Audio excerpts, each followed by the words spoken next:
Hey everyone, it is Brittney from the Pretty Plus, and today I'm going to be talking to you about sinking funds, which is like my #1 requested video to film right now, or blog to post, and I will have a correlating blog. I'll link that for you. Of course, anything I talk about, I'll link for you below, or in the blog post, so you can find all the links on there. I am really hyped up about sinking funds because I said this to my husband today, and I've said it before. I feel like sinking funds are like the best thing that helped us save our budget. He agrees somewhat. He thinks that sinking funds, along with all the other things like tracking, actually paying attention, whatever, but I think that sinking funds is something that helps us with the month by month without realizing that it's helping so much. So I wanted to get into a few things in this video. First of all, what is a sinking fund? Different types of sinking funds you can have, the sinking funds that we have, and then we have a few different kinds. We have easier sinking funds, most of them are easy, and then we have a few complex sinking funds that I'd like to explain, and I'll talk to you about the benefits that we find. So it's a pretty jam-packed video, but I hope that you find some value in it and see if you can implement at least one sinking fund into your life. That's my challenge to you, is after you watch this video, try to think of one sinking fund you would like for your budget and implement it, because they're awesome. So, what is a sinking fund? It's basically an account or a fund that you put money into on a regular basis in order to save your budget from the hit later on. That's a really simple way of breaking it down. If you know that in the holidays you like to spend a lot of money on presents, or you go to a lot of holiday parties, say you want to have $1,200 left in November, December to spend on Christmas, holiday parties, whatever you're doing, then you'd be saving $100 each month to make sure that that happens. So if you are not in debt, you can do as high or ridiculous as sinking funds as you want to. If you are in debt, it's going to help with tracking little things that add up that happen every month as well.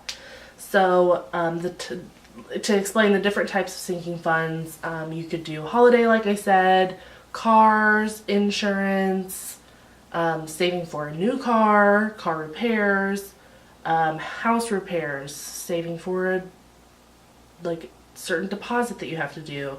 If you have certain fees or things that you know come up every year, you can save a little bit each month. So we have a lot of sinking funds. Let me get a list here. We have 1, 2, 3, 4, 5, 6, 7, 8, 9, 10, 11 sinking funds. I have them printed out here, but I will have my budget spreadsheet listed below, and you can click on that and see all of our sinking funds as well.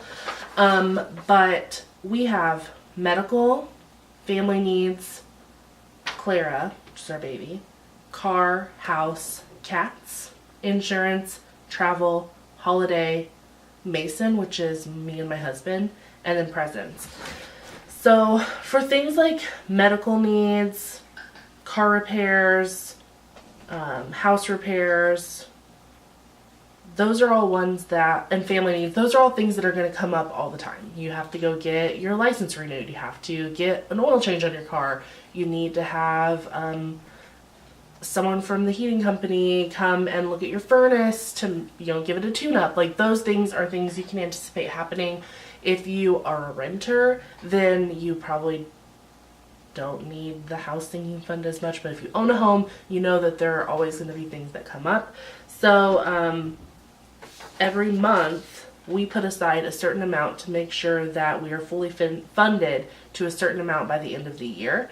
And for things like our car and our house repairs, we don't actually know how much we'll need, but we know that we can save a certain amount and be kind of estimated. For our car, we estimated the number of oil changes that we would need for the year, and our fees that we'd have at the BMV, things like that, so we could estimate kind of the amount that we need and then inflate it a little bit just in case we have car repairs that come up. But there are going to be other times where you're going to have to cash flow, but this really helps soften the blow and not have a busted budget month where you're like, well, that really sucks. I went over, I had to, you know, pull money from our emergency fund. Instead of having to do that at the end of the month, your sinking funds could be somewhere where you could pull money from and not bust your budget. So we have had months where we've had like a car repair we needed to do, and we were able to take the money from our sinking fund, so we didn't have to take it from our emergency fund.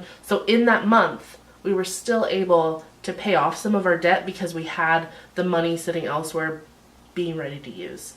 So this is separate again from the $1,000 emergency fund that Dave Ramsey says you should set up. That way we can use it. It's like a working type of thing, instead of saying like each month, like, okay, it's January, I'm going to budget in, you know, we have to get an oil change, I'm going to budget it. It's just that our budget stays pretty similar from month to month, but we have our sinking funds to pull money from. I hope that all that word vomit was enough information for me to tell you about our sinking funds, the different types of sinking funds you can have. But now I want to talk about the difference between a few of our sinking funds. So I've already talked about the car and house ones a lot. Medical, travel, our baby's sinking fund, our family needs. Those are all ones that I call easy.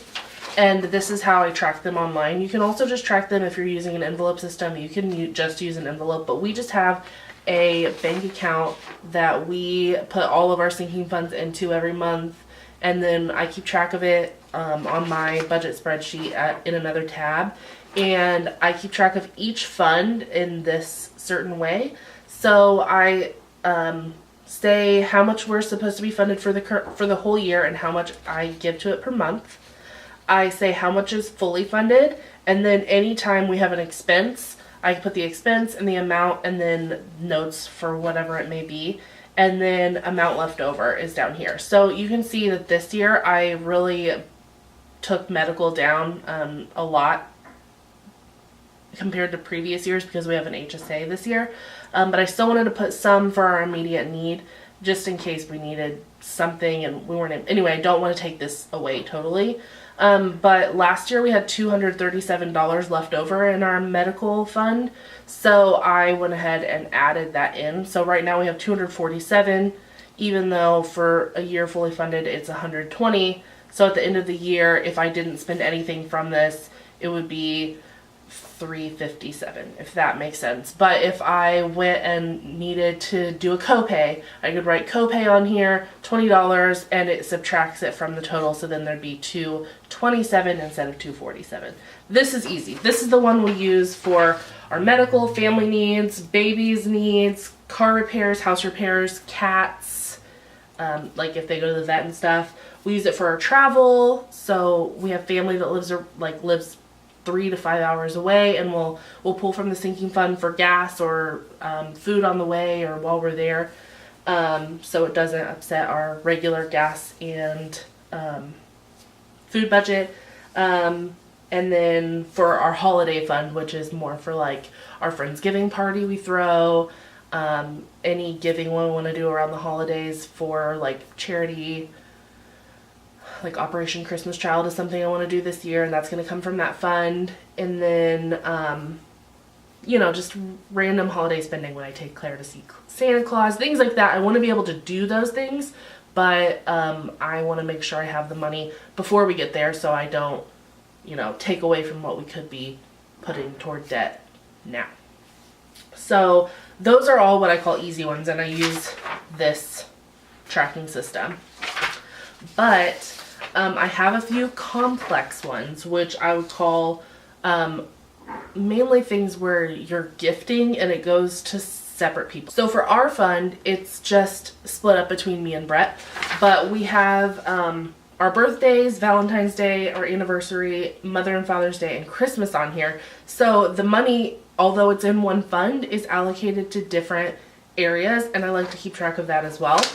So you can see that at the top here, I still have the same easy one that I have before. It's just the breakdown of, you know, what we're actually spending the money on. But down here I have a chart saying each, you know, celebration that we have, the amount that we have to spend for each one, the amount we actually spent, and the amount left over. So my birthday was higher. It was like 90 like Brett's is, but we had a gift card for Texas Roadhouse and we went there. As you can see up here, we only spent $11.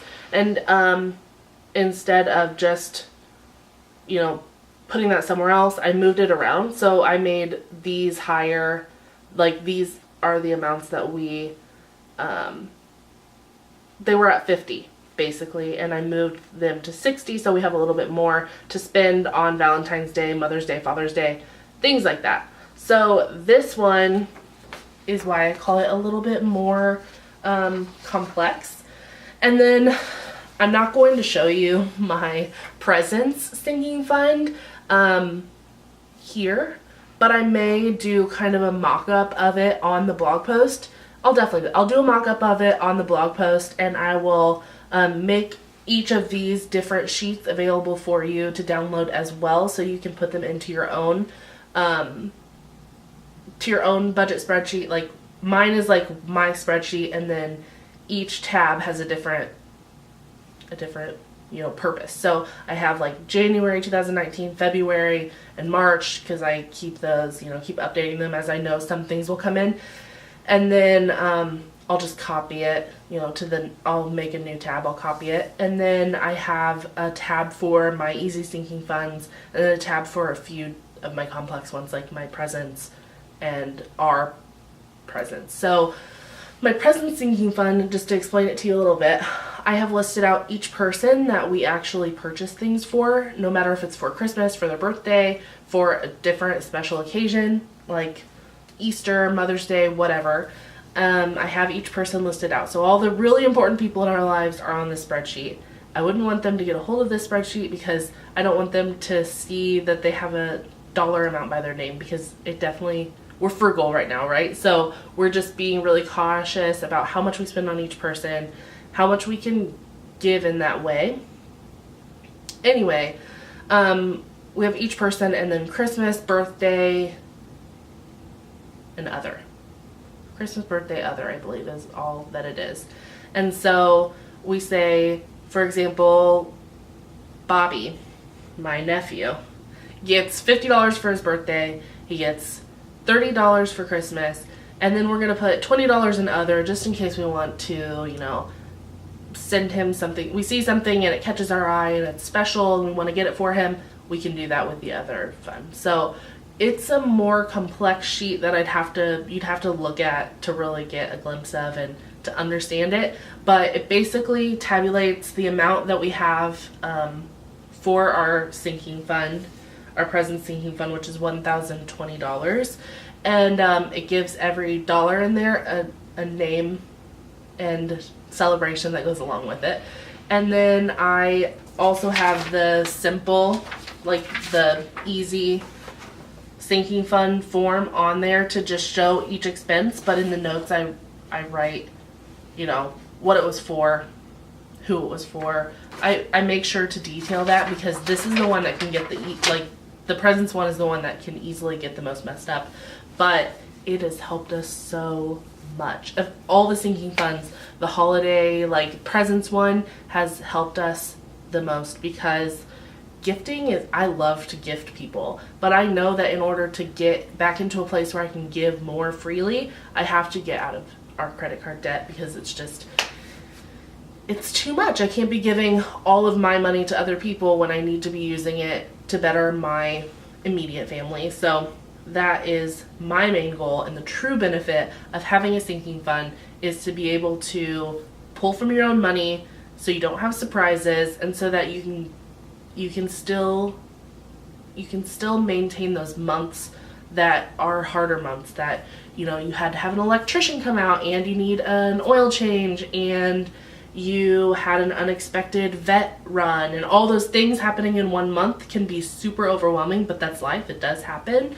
I think that it has really helped reduce the stress of the day-to-day things and issues that go on in life because we have all of our funds there. So that is all of my sinking fund information, all in like a tiny video. I could talk about it on and on and on, and if you have more questions, let me know. I may be able to make smaller videos that detail it a bit more if you want me to go into detail on anything else, but I hope this helps you out. And if you're thinking of doing sinking funds, do it. I do challenge you to start one. The easiest one to do is like holiday sinking fund for like Christmas. Say like if you're not as detailed as us and you just want to start something, start Christmas, and you know, like you want to spend what, like $600 on Christmas this year for your whole family. You can save $50 a month, and then in December you'll have $600. And instead of feeling that $600 all in November and December, you'll feel just $50 every month, and it's way more simple. So long story short, that's my sinking fund process.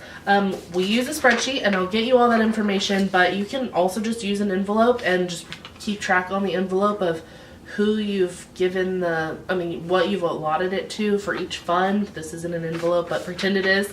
You can just write $200 for this sinking fund for your vet bills, and you have $50 here, $50 there, and you can keep track of it that way with writing it down if you need to do that, or if you're doing cash only. But since we are not a cash only home, debit card is what is working for us, and this spreadsheet and multiple spreadsheets, it really works for us. So I hope that it helps you out as well. Sorry to ramble on for so long. Hope you've made it to this point, and if you have, be sure to give me a thumbs up. You can find me on the internet at The Pretty Plus on Twitter, Instagram, Pinterest, and Facebook, and I will talk to you later. Bye!